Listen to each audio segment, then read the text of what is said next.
So in order to bounce off an object, as this is saying here, you need to handle the collisions based on a static, making use of static objects.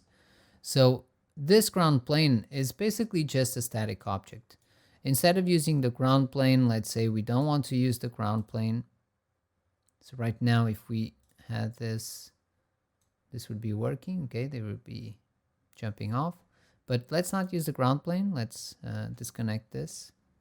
And we'll just place a merge here, where we're going to be combining all our static objects, including the ground plane, or not the ground plane. Let's disable the ground plane, but let's bring a static object in.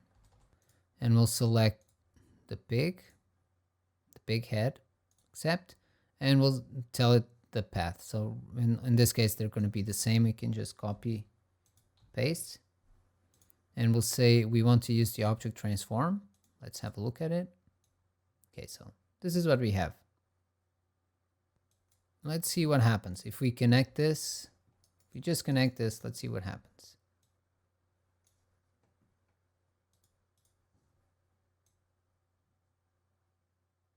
Okay, it's colliding and it's sliding along the surface. Let's increase the bounce a bit. Here on the static object, you'll have the same parameters in terms of physical parameters that you can adjust. I'm gonna just go here to the pop solver and actually put the bounce at 1 and reduce the friction to 0.1 just so they bounce off a bit more. Okay, so I think it should be visible that they're actually bouncing off the surface. Probably too much. Let me increase the friction as well. Yeah, they're bouncing very much. So let's put this at 0.5. Yeah, so this is what we have. Now, one thing you need to remember is that the way this is working, when you go here to the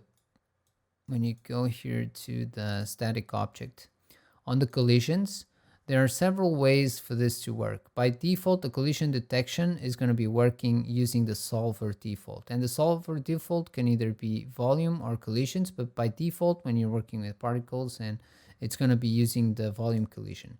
And the volume collision, it's going to give us exactly the same result. Okay, so this is going to be exactly the same thing as we had before.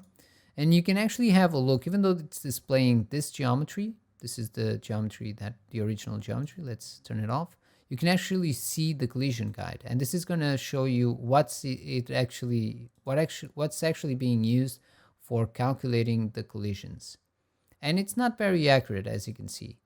You do have some parameters that you can control here on the volume. You can increase the number of uniform divisions for it to calculate a bit with a bit more accuracy.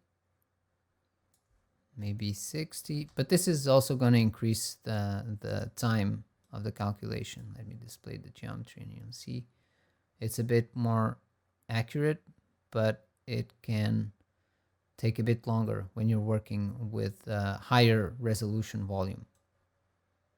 You also have the option of working with the surface collisions, and you go to the surface.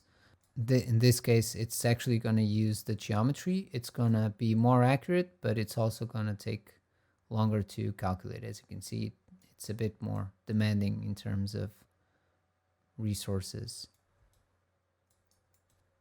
But you can just use solver default. This is just to give you an idea of what's actually happening under the hood.